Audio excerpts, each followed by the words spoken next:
Hey guys, so I came to the hospital because I had shortness of breath and low oxygen levels, so I'm being given oxygen right now. I also had flu symptoms, and that's what I'm dealing with right now. So basically, I have been tested for COVID, and I'm waiting for the results that will come out tomorrow. As for now, I'm just in an isolation ward, because we're not certain if I've got it. So the situation is that I've been put in isolation as a potential COVID person, but it's not certain until the test results come back. Hello everyone. So before the video begins, I just want to share a few things and put a few things out there. Obviously this is a personal video, unlike what I've been posting on this channel. I've been posting a lot of reactions that are more satirical and funny and fun, but this is a bit of a different video, as you can see from the title of the video. So yeah, I just wanted to share that last night my grandpa died. My grandfather passed away from COVID, so my family is going through a bit of a hard time right now, and yeah, there's just been a lot going on, and it's propelled me to kind of come back to the COVID video that I made a couple of months back to edit it. It's taken me so long to edit this video. I've just been busy, I've just been distracted. You guys seem to like the whole reaction thing, so I think I got very occupied by that, and I've been putting away the COVID video, and I guess partly it's because subconsciously maybe I didn't want to deal with that kind of dark part of my life when I was in hospital. But now that, you know, this has happened, my grandfather passing away last night in hospital, you know, it's just sort of all come back to me, and I thought it would be a good time to finally finish editing this video and share it as I had intended to. Yeah, my grandfather, he was in hospital I think for about a week, and he suffered quite a bit, so I believe he's in a better place right now, and yeah, RIP. I hope he rests in peace. Anyway, before the video starts, I just wanted to say that obviously trigger warning for hospital environment, you know, sort of blood or needles and stuff like that. Yeah, I'm going to be showing some background footage in between my narration. My narration is also not very clear because as I was recording the narration bit of the video, about I think 2, 3, 4 days after I came from the hospital, I did it right away, so it was fresh in my mind when I was talking. I didn't connect my external microphone correctly to my phone. I decided to record with my phone, so I didn't connect it correctly, so the audio is not very good, and that was very upsetting to me to find out. You can hear a bit of background noise. You can hear sometimes it's not the clearest audio. It's not good. Yeah, so I'm a bit disappointed by that, but you should be able to hear what I'm saying still if you listen to, you know, well to the video, and the videos and background footage should also help with the context. So I hope you still find the video educational and you still sort of enjoy it or are able to be taken by it visually, and understand the whole experience. I tried to re-record it, but it wasn't the same. I kept forgetting stuff and leaving stuff out, and I couldn't. There was a lot I tried to record, but I re-recorded, but it wasn't the same as when I first just said the story when I was straight from hospital. So yeah, I decided to just take the original recording and use it. So yeah, I hope it does the job it's intending to. You know, it does the job. Yeah, so please protect yourselves, and my condolences to anyone who's lost anyone from COVID, and yeah, just try not to get it. It's deadly and it's really bad. It's affected my family pretty badly. Yeah, if you guys would like a follow-up video after you watch this one, also let me know in the comments section. Let me know your thoughts on everything in the comment section. I reply to every single comment. Yes, so let's get down to the video.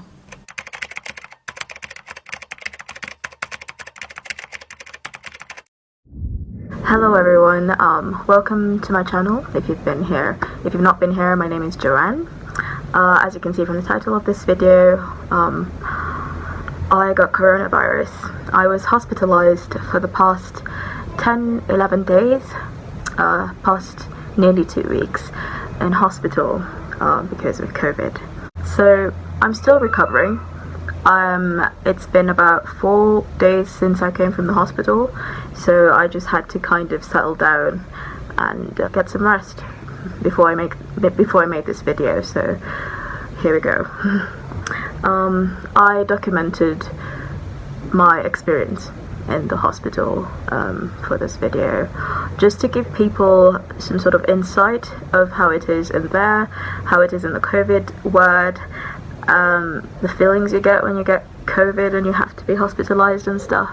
And yeah, I feel like there's some sort of stigma sometimes with that, like, oh my god, you have COVID, or you got it, or how did you get it, or why did you get it, are you unhealthy or something, or all this questions and curiosity about the whole topic. And it's just as simple as I came into contact with someone who had it and got it. Started out very subtly, I'd say. I just got a sore throat for like a couple of days around Easter time. Easter weekend, I got a sore throat, and I just thought that it was because like it was getting cold, or I was taking too many cold drinks or something. So I just did the usual thing of like taking warm drinks, keeping warm, gargling salt water and all that stuff. It kind of went down with time, you know. I actually wrote a timeline of everything in my diary. Okay, sometimes when I exert myself a bit too much, I lose my breath. It's part of the recovery right now. Okay. So yeah, Easter weekend from the 2nd of April to 5th of April, I had my first flu symptoms, which is like sore throat, you know, just the general flu symptoms. And then from the 6th to the 9th of April, I started getting a bit heavier symptoms, which was like weakness, muscle aches, fever, joint pains, all that stuff. So I was like, oh my god, I'm getting a flu, you know? You're like, it wouldn't really be COVID. I don't really get out of the house much. I stay in the house most of the time. The only time I get out is to go for therapy and to go to the gym. So yeah, I didn't think that it was COVID. By the 4th, by towards Thursday, end of the week, I started feeling like I'm losing my breath.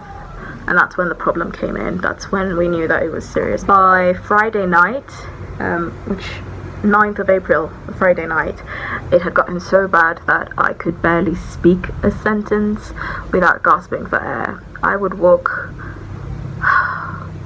like from the bedroom to the sitting room and feel like I'm gasping for air. We have an oximeter, you know, the one that you put on your finger and it measures your oxygen levels, your blood oxygen levels. So we checked that because of my breathing problems, and I discovered that my blood oxygen levels was at 80. Was it 8? No, it was like a 74% blood oxygen percentage, and it's normally supposed to be about 90%. So it was quite low, and then that's when we're like, oh my god, it's really serious. My blood oxygen levels were going really low. So yeah, my dad decided that I need to go to the hospital. So we went to the hospital. We went to Nairobi Hospital, currently in Nairobi, Kenya. So we went to Nairobi Hospital at night. It was post curfew because we have curfew here at 8 o'clock, but we went anyway because it was an emergency. By the time I'm stepping out of the car, I'm literally gasping for air. The walk from the car to the hospital waiting room, I had to stop a bit. My parents were walking and I was like, I can't. I was just like pausing because I was like gasping for air, you know. I remember I was also video chatting with my boyfriend Vito, and mid-call I would gasp. I would be like, I just need to do this. like, that's how I was talking. Like, I was gasping for air. It was crazy. So I was just gasping. I had to walk really slowly. I'm reaching the waiting room. By that time, my mom's helping me sit down, and she tells the nurse that I'm having trouble breathing. So they check my vitals and everything, and fast track me past everyone who was waiting there, and just say, you need to get in. So I'm taken to the back to the doctor, and yeah, they put me on oxygen right away because they're like, you're low on oxygen.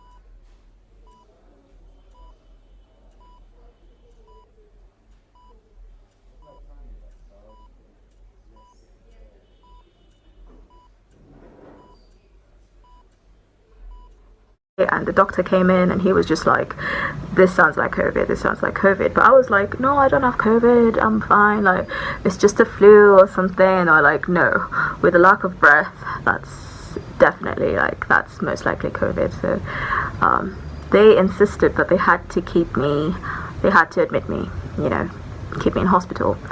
It happened so fast because one moment I'm just like telling my dad in the sitting room, you know, oh, I feel like I can't breathe well, and then the next moment I'm in hospital. I'm being given a gown, a hospital gown, and they're taking my blood. They're putting the cannula. I still have the cannula mark, because I had a cannula in my vein for the 2 weeks, the 10 days, 11 days I was there. They put medicine through here most of the time. I wasn't taking it orally. But yeah, they put my cannula, took loads of blood samples, and then I got tested for COVID, which was really uncomfortable. I had done that before in London, before I came back to Nairobi. I'm going to get tested for coronavirus. I'm so scared. What is he saying? I'm so nervous. I've done it just now. So yeah, I've gotten a test receipt card for that, but they said I'll get the result in 48 hours. So, but yeah, it's very uncomfortable. Yeah, it was uncomfortable in London, but this time, I don't know, it was like worse. It was really worse. The doctor was like so merciless. He was just like shoving it in there, and I was barely breathing, so it was like, you know, really hard for me.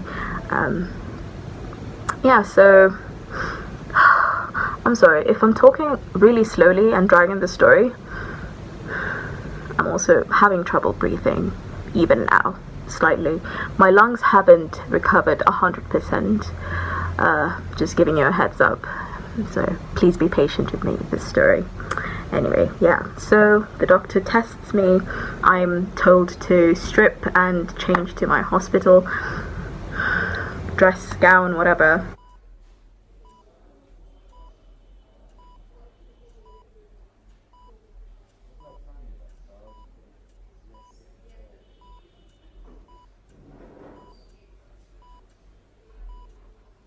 I don't know if I mentioned this, but I have no pre-existing conditions. I have no, like, I'm fairly healthy. I've always been fairly healthy. I've never had, you know, diabetes, asthma, any other diseases, long-lasting diseases. No, I've never had that. So yeah, just putting that out there. I have to catch my breath a bit. Okay, so after that, they gave me loads of medicine. They gave me vitamin C. They gave me loads of stuff. I don't even remember. It happened so fast. Like, the nurses were just coming and giving me stuff, putting things in my cannula, giving me tablets to take. You know, it was like really overwhelming. And next thing I know, they bring a wheelchair. I have to get on, and they're wheeling me.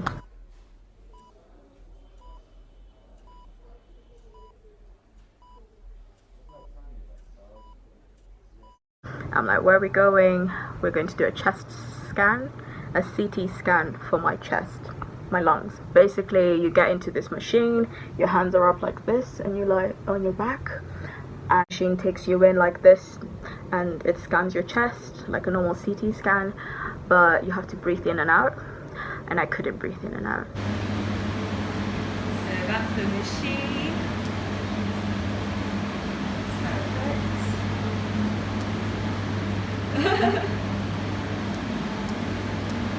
Alright. Could you turn them off? Sorry? Could you turn them off? I just want to see how it looks as well. Like, there would be instructions saying breathe in, but I could be like like that's how I was breathing. Couldn't breathe in. So that repeated, and I was just trying to breathe in. Then they were like, okay, cool. I was put back on the wheelchair. Then they wheeled me to this room, to this set of rooms, which is the isolation sort of chamber.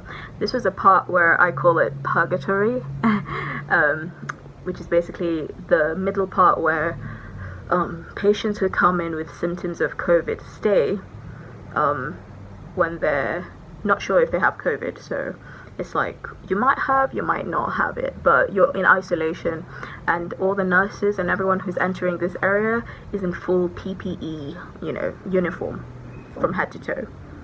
So when I'm getting wheeled in here, my parents are told, you can't get past here, you have to leave her in this place, because it's like the purgatory place. And yeah, so there was like rooms. I was put in room number 3. I like number 3. I like odd numbers, so I was happy with that. Side note.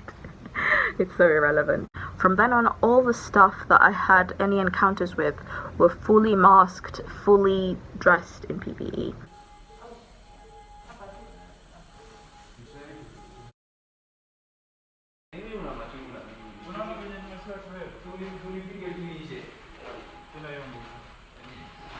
Hi. Thanks. So I kind of felt like an alien being experimented on, or some sort of, I don't know, weird creature, because everyone around me was always in fully masked, gloved conditions, and I was the only one just chilling there in my hospital gown. So I had to say goodbye to my parents, and I didn't know that I'd have to say goodbye to them and not see them in 10, 11 days. I didn't know that. I didn't know that it was like goodbye and you're not allowed to see or have contact with them the whole time. So that's how it was.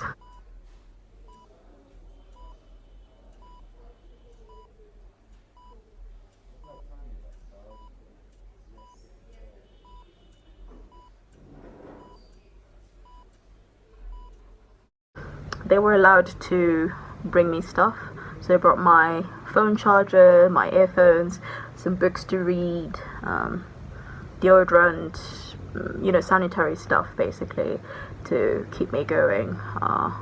But other than that, they had to give the things to the fully clothed PPE nurses, and then the nurses would come and bring it to me. And yeah, but no other contact. I was just constantly video chatting with my family and friends throughout this time, so it was full isolation. So when I talk, I use energy, I use my lungs, so it's hard to talk for long periods of time because my breathing is really affected.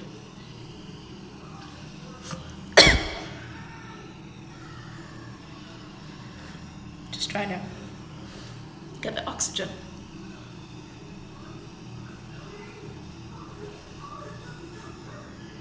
That's why it's so scary.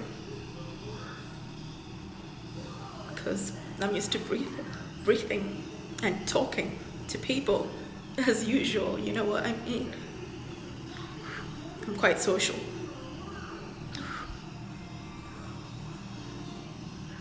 And I have this on. Imagine if I didn't have it. I'd be fainting. That's why I had to come to hospital. And that was another scary part, because you just got news that you're really ill and you have to be admitted to hospital, but no one's allowed to see you, no one's allowed to interact with you. Everyone who's interacting with you is in a very brief setting. You know, they want to just check whatever they need to check and get the hell out of there, because you might have COVID and they're protecting themselves. Plus their staff, they have things to do. So I was just alone in the room, you know, just chilling.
I must admit, it was a nice room.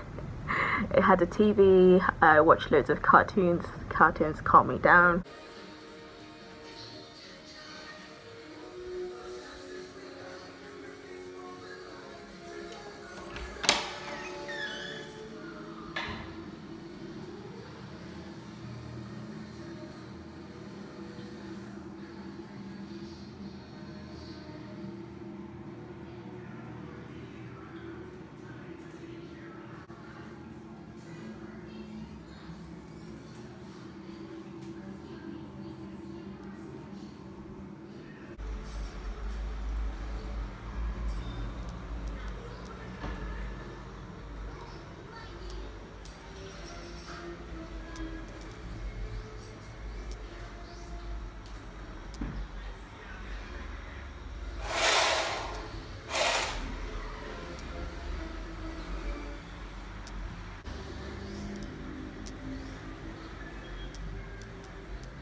Just basically spent, I think, 2 nights in that room, because it took 2 nights to discover if I have COVID 100%. The chest scans came first, and that was, the doctor was like, we're really positive that you have COVID. The blood tests show that you, I don't know how they put it, but there was like some protein in my blood that indicated, I don't know what they said, but yeah, my blood was indicating I have COVID. My lungs were really bad. They said that it appears that 52% of my lungs are infected with the virus. So they weren't sure, but they were like, this looks like COVID. It's like, we're 98% sure this is COVID, but we just need to get the full 100% clarification that it's COVID through the nose test, the nose and throat test that they do, the very invasive one. So that's the one that took 2 nights to get, and then they were like, yeah, you've got COVID. Oh, I forgot. As soon as I went to hospital, they gave me blood thinners. They inject them in your muscle. So they inject them on your arm or your tummy or your thigh. So I chose my arm because I have never been injected on my thigh and my stomach, and I don't intend to start now.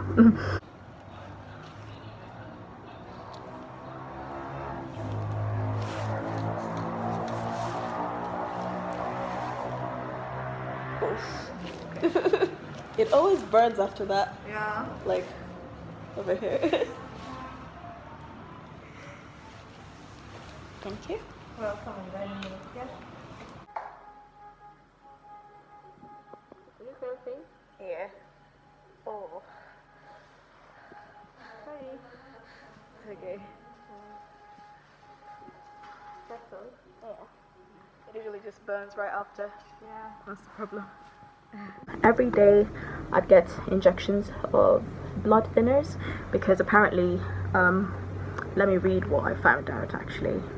The new study reveals that the virus triggers production of antibodies circulating through the blood, causing clots in people hospitalized with the disease.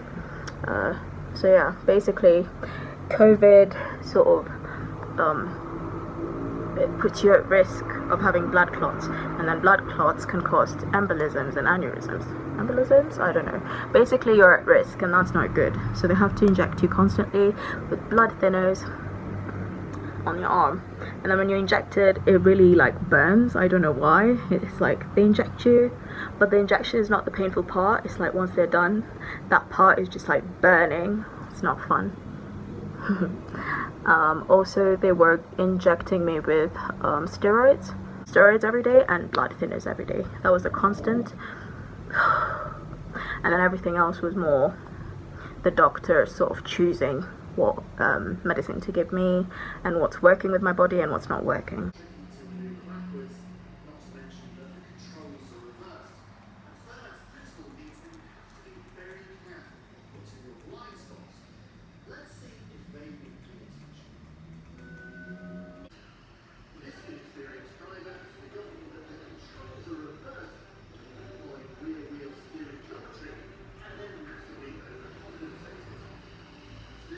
Okay.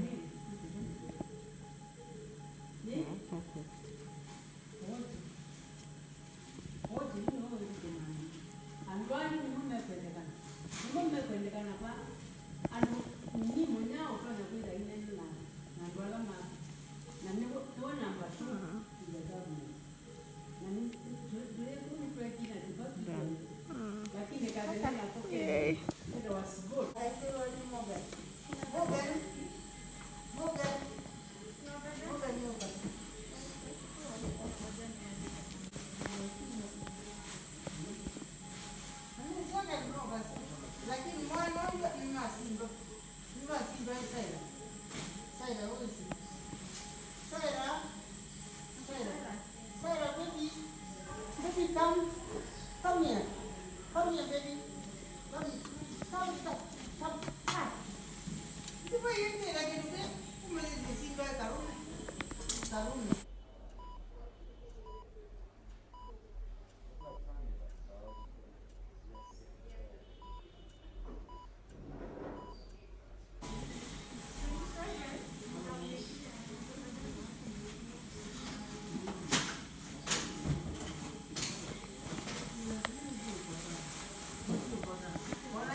Okay, so this whole time I'm on oxygen. By the second night, the oxygen tank, like the oxygen supply wasn't working. They had to keep adding and adding and adding more liters of oxygen to give me. So there's like a gauge thing, and I wasn't breathing well with the tubes that they give you in the nose. So they had to put me on a big mask, the oxygen mask, the big one. And yeah, that was really alarming, because one of the nights, they check your vitals constantly, by the way, in hospital, so you never really get to rest. It's like just constantly someone comes around and they're checking your blood pressure and checking your blood oxygen levels and stuff like that. So it's just constant checkups. So during one of the checkups at night, they get alarmed. They're like, yo, your blood oxygen is still it's going down to 85%, yet you're on oxygen, which shouldn't be happening. It should be 90 and above.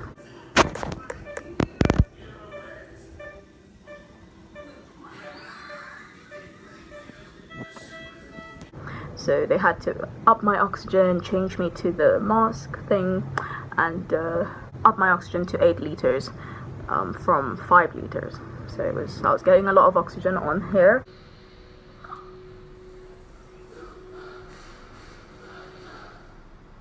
So yeah, I wasn't doing very well. I was still lacking oxygen to the point where I had to shower with the oxygen mask. They put an extension, and I would be showering and trying to breathe at the same time. It was crazy.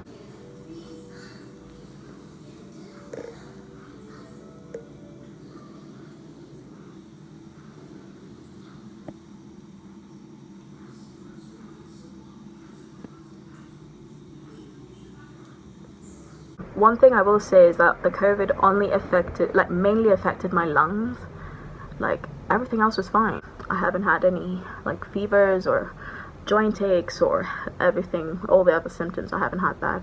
Just the breathlessness, so it was just the lungs. My lungs were really affected by it. So yeah, I couldn't even take a full breath, and I still struggle to. Like, if I breathe in right now, it induces pain in my chest and I feel the urge to cough. And when I talk, like right now, as much as I've talked, I am feeling quite breathless. When I exert myself in terms of energy, I feel breathless, and when I walk around, I do feel breathless, but it's not to the point where I'm nearly keeling over. So that's why I am back to my house, because I can function without having to get external oxygen supplied to me. Anyway, back to the story. So once I find out I have COVID, it was hard. I was like, yo, this disease kills people. Like, literally, so many people have died, and I have it, It was worrying. And then on top of that, the fact that my blood oxygen was going low, despite me consuming so much oxygen from the machines and stuff, that was very scary for me. I had to sort of come to terms and face my mortality, yeah, you just start to think there is a chance you can actually die, in this hospital bed, all alone, because your family is not allowed to be around you, No one's allowed to be around you. You're just all alone in your bed, sick, can't breathe. It was very frustrating. I had this big oxygen mask around my face. I can't talk. But if I need to eat, I have to put the mask away, eat, and put it back, breathe, eat, breathe, eat, breathe. Just so much. It was a lot to deal with.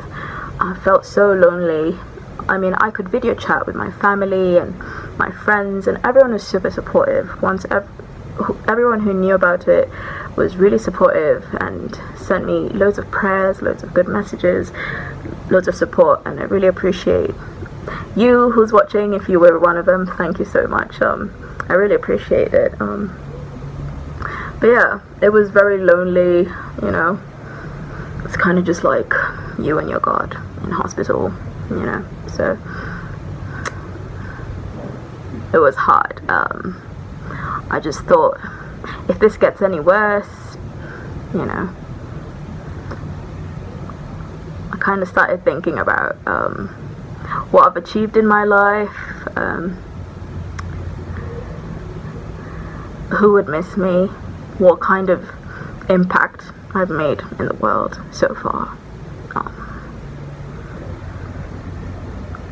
How painful would it be, to die due to lack of oxygen?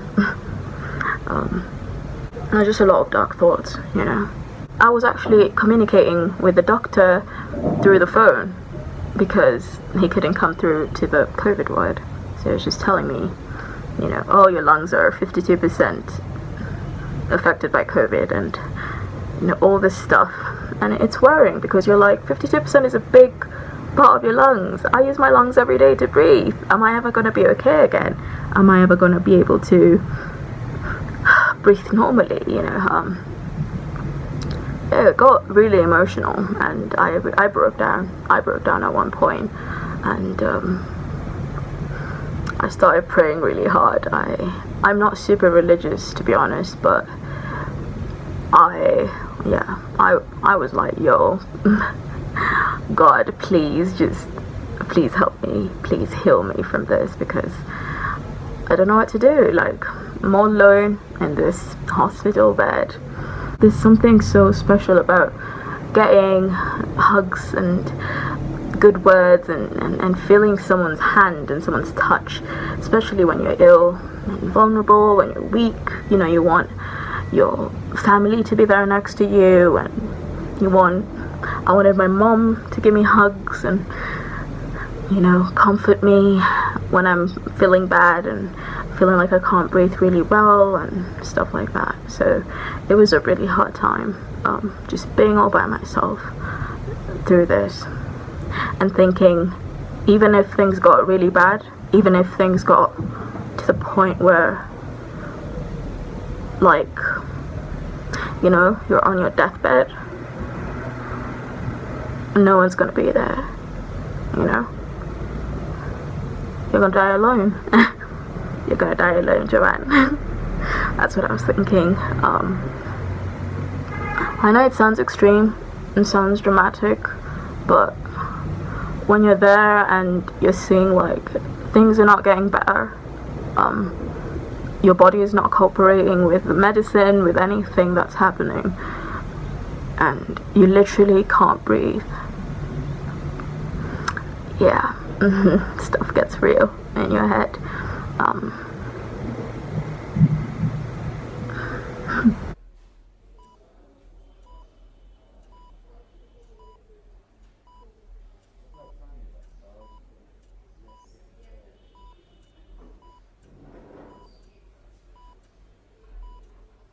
Got really emotional, cried, ranted, felt all this stuff, prayed, all this stuff, you know?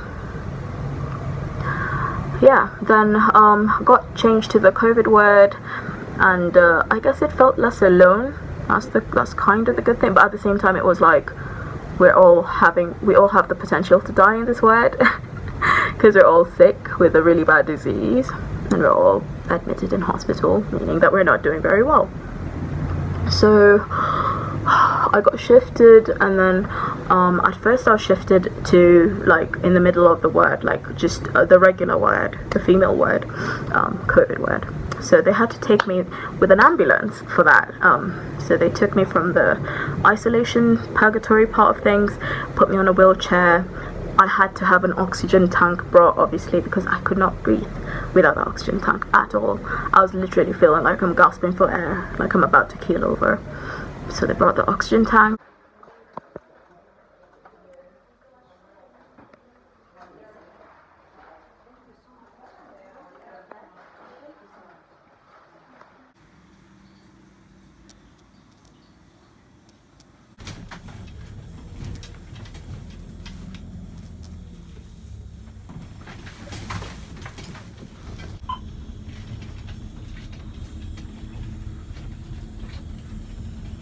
So I go there, I'm in the middle of like many people, and it's very depressing because I'm like, oh my god, everyone here has COVID. I don't know, the vibe was just so depressing.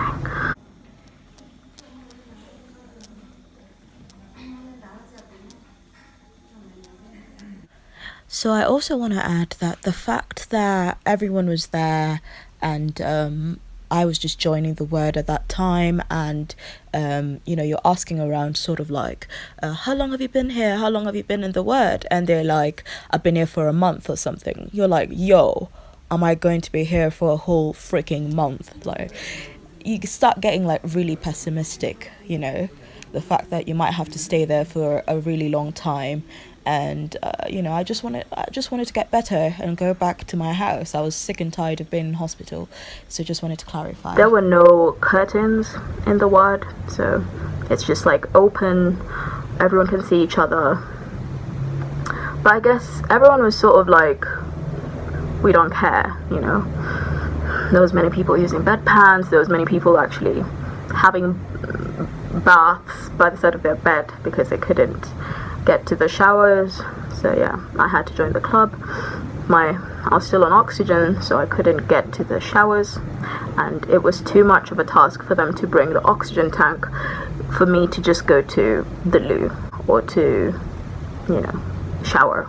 It was too much. So for those days I had to do bedside sort of showers, which means they bring a big like portable curtain thing, and then they give you a big like basin of water and soap and stuff and some like washcloths, and you just have to do your thing behind there beside your bed as you sit down, and you're on oxygen, so you're like incapacitated basically.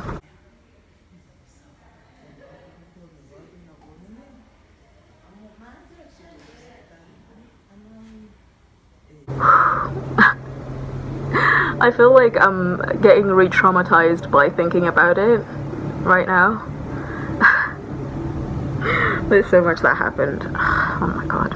Anyway, so referring to my timeline, on the 11th of April, Sunday night, I'm taken to the COVID ward, right? On the 13th of April, on Tuesday, I moved to the high dependency unit at night. And that's because I'm not doing well. My oxygen levels are still depleting, my blood oxygen levels. The medicine doesn't seem to be working. So I was put in the high dependency unit, meaning that they connect me to the machine, and I had the oximeter on me all the time, so they could always see my vitals on the screen behind me. I was on the oxygen mask still, getting, you know, really high levels of oxygen. Yeah.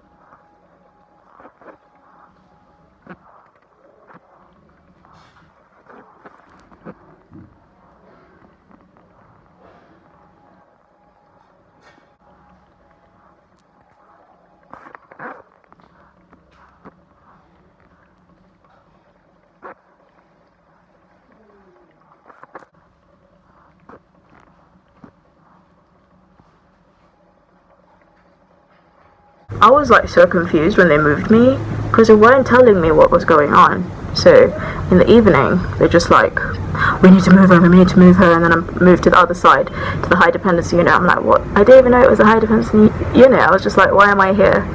But there's like a room with the glass where the nurses can see our beds when you're in the high dependency unit, and they can always like keep an eye on you just in case of anything. So they check on you constantly, like even more than usual, and your vitals are on the screen behind you. Basically you get a lot of attention and care, obviously, because it's the high dependency unit.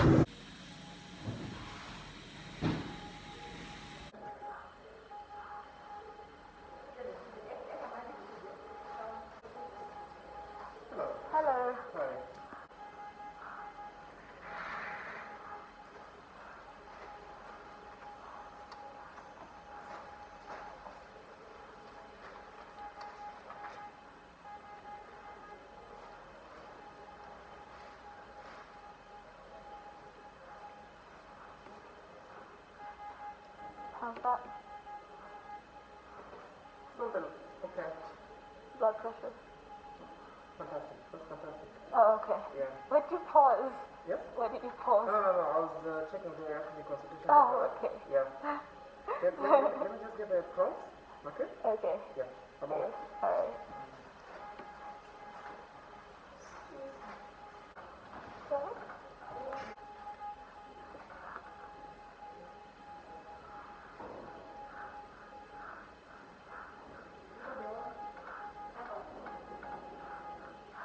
So yeah, I got moved there because I wasn't doing well. The medicine wasn't working. They had been constantly giving me medicine on my cannula thing.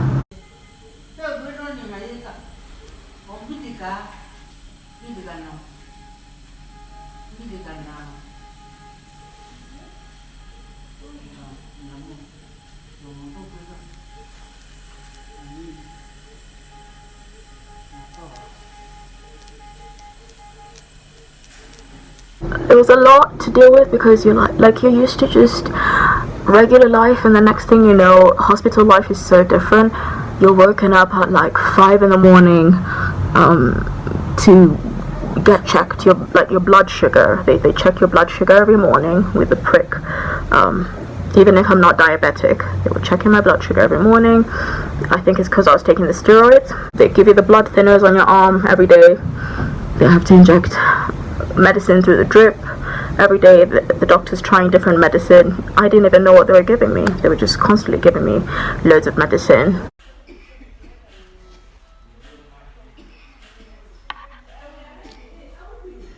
I will say I have a lot of loss of time. I think some of the medicine was quite strong and I was sleeping a lot, but there's a lot of like not blurry moments but like gaps in time because I guess I was sleeping a lot, or I don't know, maybe I dissociate. But yeah, some parts of it I don't remember, and every time I'd say I don't remember something to the nurses or the doctors, they'd say it's okay, it's very normal with COVID, and I was like, what? COVID causes memory loss? Everyone's just like, it's okay, people forget things in the word, and I'm like, no, what? I can't. Every time I'd be like, I'm on like 5 liters of oxygen, I would like, I'm not remembering, and they're like, no, it's fine, don't worry, it's part of COVID, and I was like, it was so confusing. They were like, yeah, it causes disorientation and like memory stuff. Like, I was like, what? I've never heard of that. There's so much I didn't know about COVID, like the blood clots, the steroids, memory, I don't know. People were saying that people kind of go crazy because there's like 3 people who were mental in the ward, in the COVID ward.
What? Maureen? Maureen? You are going to have it for me. Let me just get out. Where's Kamesh?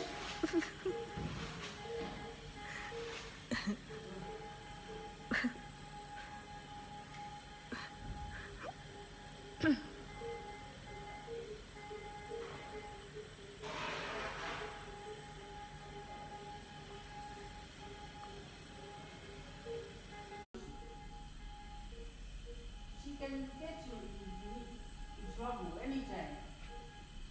Now, anyway, can there is this thing. Yo,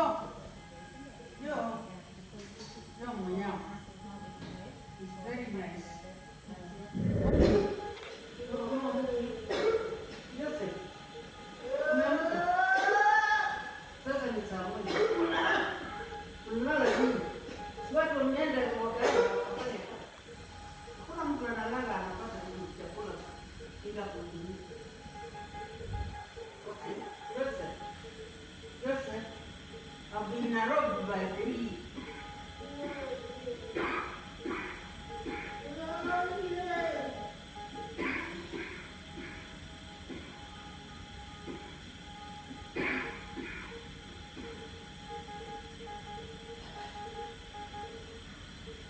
Joseph, you want to work for them?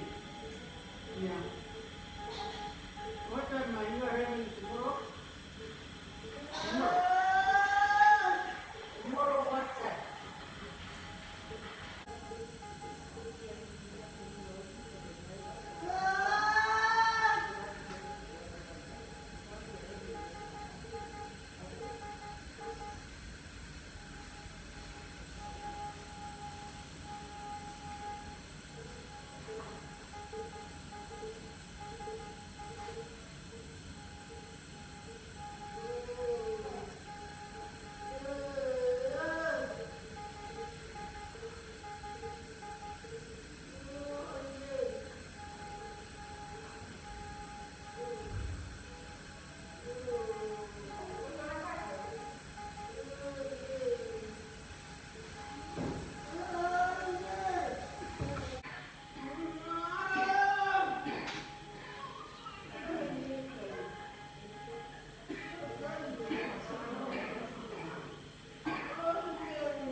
There's one who got wheeled in, and she was crazy from the get-go.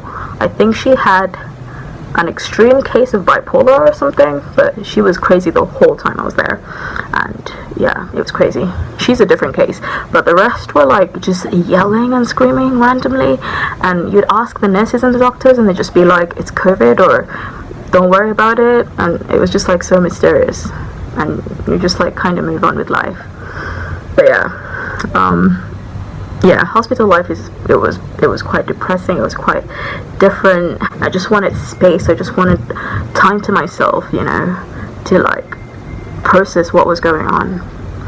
I remember this time I just wanted to cry, but I couldn't because I just felt so overwhelmed. Like there was so much going on. I just felt like just so overwhelmed. Yeah, but it's a lot. Everyone's just a character.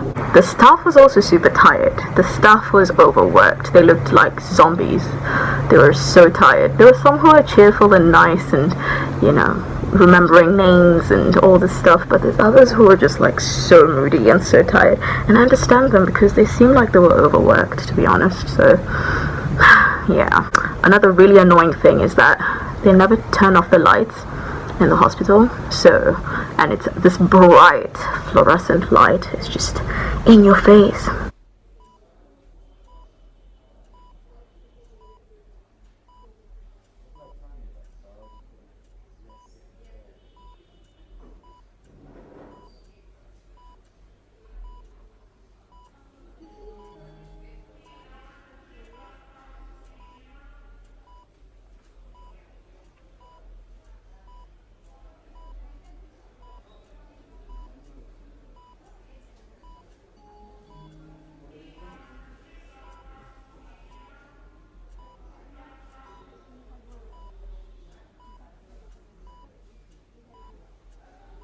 So throughout the night, throughout the day, the lights are always on. And then there's constant beeping because I was on machines since I was in the high dependency unit. So it's just constant doot, doot, doot, like just constant hospital sounds. The lights are always bright on your face. It's just a stressful environment. I will say the hospital food is good. They really try with that, but they're charging you, so it's not for free. It's expensive. But yeah, it was good, you know.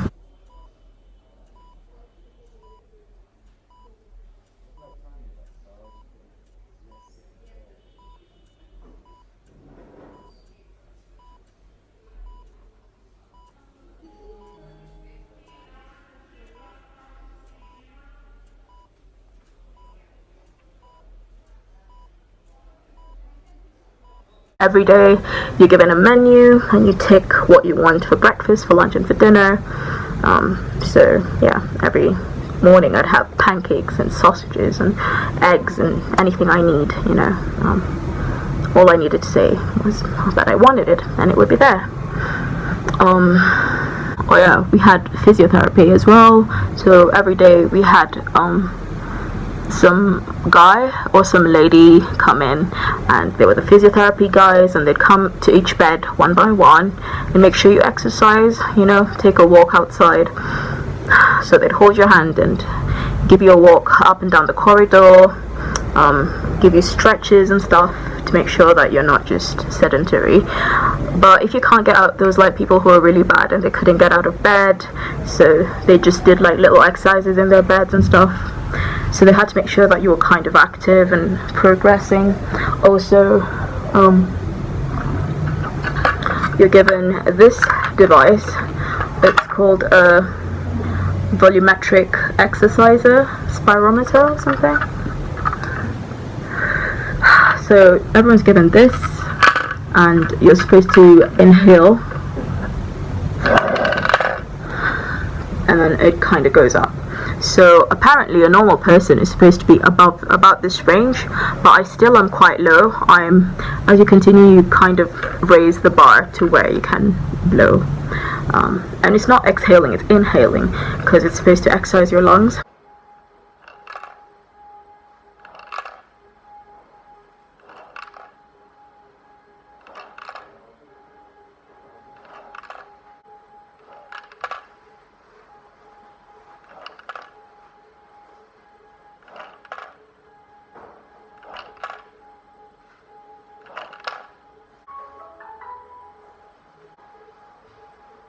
Taking videos.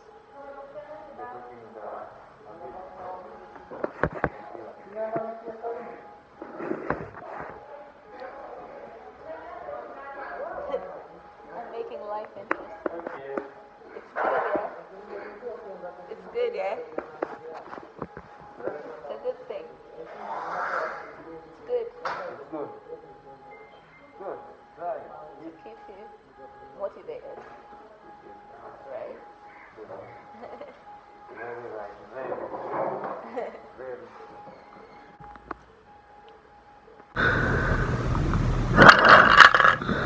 I can only reach 2,000 at the moment, so I still have a long way to go, and I do this exercises every other couple of hours to exercise my lungs, as well as a few low-paced walks. That's how I'm maintaining myself as for now, and obviously taking loads of vitamins, loads of healthy foods, fruits, veggies, all that stuff, protein. Oh, I'm still on blood thinners, by the way. They give you the tablets, but the steroids are only taken for 10 days. So I was done with my steroids and everything. Anyway, back to the story. I'm sorry, I keep digressing. So yeah, they kept giving me medicine that I don't know. Basically, the doctor was just kind of communicating and making sure that I get new medicine, trying new medicine, communicating with my parents to see what medicine, you know, they need to use for me, and you know, all that. The doctor coincidentally plays golf with my dad. Fun fact. So they kind of knew each other before, so able to kind of communicate in a more personal level and keep tabs on me and my health. So yeah, able to coordinate everything. Right, so it's getting dark, that's why I've changed the lights, but let me finish the story. So the doctor recommended a certain medicine after some time, and I started getting better, and my breathing started getting better, my blood oxygen started going higher and maintaining at 90% and above.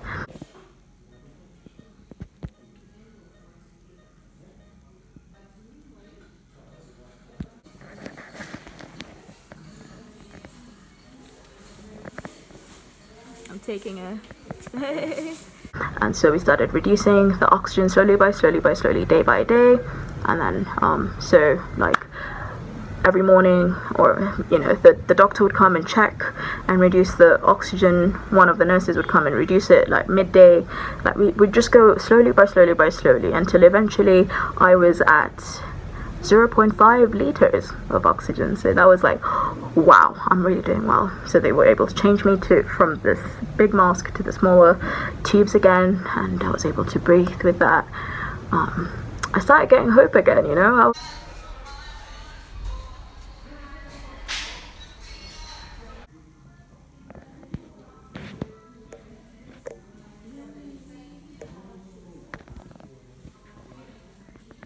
And eventually I was off oxygen for like, I think 24 hours. They had to monitor me for 24 hours before they could allow me to leave.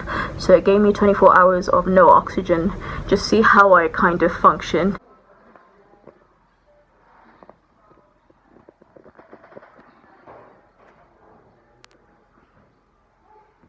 And I was so tired of the hospital, guys. Like, I just wanted to go home to my bed. Oh my god, my memory's full. But let me just finish this video by saying, wait, the discharge process was hell. It took hours and hours and hours. I'm like, please finalize, I want to go home. So it took long, and I was just there like, I just want to go back to my room. I missed my lights, I missed this environment, the peace and quiet, being next to people who love me, hugs from my family members and everything. So eventually, after a long process of clearing and everything, because you rack up quite a bill when you're in there, the food, everything, the staff, all the uniforms the staff is wearing, their salaries, everything, that's what we're paying for. So you had to clear a big bill by the end of it, the medicine and everything, and then they pack medicine for you, they remove your cannula, and then you're free to go home. The moment of truth. The moment of truth. Yeah, it's been in my freaking skin. Friday? Oh, so for about a week. More than a week, yeah.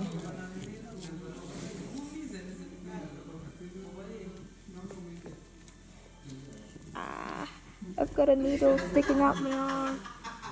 So creepy. I'm gonna pull it out. Okay. Oh. It's out already. Yeah, I can tell. Apply a little pressure just to make sure you don't bleed. Yeah. Can I see it? Oh, wow. It's tiny. It's a plastic tube. Yeah. Okay. Has anyone ever done this? Taped their cannula? No. I think this is the first time. Yeah. Alright. Okay. You can put it aside. I think it's okay. You're not bleeding. Yeah. And it's not swollen either. Yeah. So your hand is good. Yeah. But it hurts when you do that. Yeah, I'm just wiping to kill whichever. Ouch. Okay. The bag is there. This is alcohol, so Yeah, I it's gonna know. kill everything. I think that is it. Yeah. You want me to put some tape over there? Yes, please. Cover it.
So my mom came for me, and yeah, it was just surreal. I felt like I hadn't been in the real world for such a long time. It felt weird seeing people who are not dressed either in PPE uniforms or hospital gowns, you know, just people who are dressed normally. Yeah, so it felt so weird, like I was in another dystopian sort of world, and then coming back to the real world, it took a while. I was just sort of numb, looking around like, what's going on? And like, I don't know, it just felt odd. Yeah, then I had to wear masks again, and then I was told to take care not to get reinfected. Despite me having gotten COVID now, I can still get reinfected, even though I sort of have immunity. Like, people were saying that I have immunity, sort of, like I've gotten a vaccine and my antibodies have kicked in, so it's like I kind of have a vaccine, but at the same time I can get reinfected quite easily, so I need to take care of myself because my immune system is still recovering. But yeah, anyway, I came back home. I was happy. My family have been so supportive. Thank you to everyone who has been giving me all the good messages and being there for me through this time. I just thank God I'm okay, and I'm recovering quite well. Just resting and, you know, recovering basically. I wear a mask around the house just to protect everyone from myself and everything. Oh my god, that light was bright. But it's been quite an experience, and it's been scary, it's been painful, it's been lonely, isolating, crazy, but all in all, I survived COVID in a way. I think I kind of still am recovering, but I survived it, and I thank God for that, for sure. A weird side effect I have currently is that sometimes I heave like that involuntarily, so it's kind of awkward. It was quite intense when I came back, but it's been reducing with time, so I kind of heave like that, and yeah, I think that's like one of the symptoms that I've been having. I still get really massive headaches, and I still have trouble breathing when I exert myself, but other than that, I feel like I'm doing quite well. I just exercise my lungs with the exercise thingy, and yeah, just getting some rest. So that's my experience with COVID-19. I made a video about COVID when it, like last year, when it was first fresh, and I never thought that I would get it like a year later. It's crazy, but I'm glad I'm better. I'm supposedly a healthy 24-year-old with no pre-existing conditions, yet I got it. So yeah, protect yourself, kids, stay safe. Yeah, that's all I'd say. So I hope you guys were able to see my whole experience and see how it was through this whole really scary time when I got COVID. Thanks for watching. Please keep safe, please wear your masks, please wash your hands. Yeah, don't end up in hospital with coronavirus. It's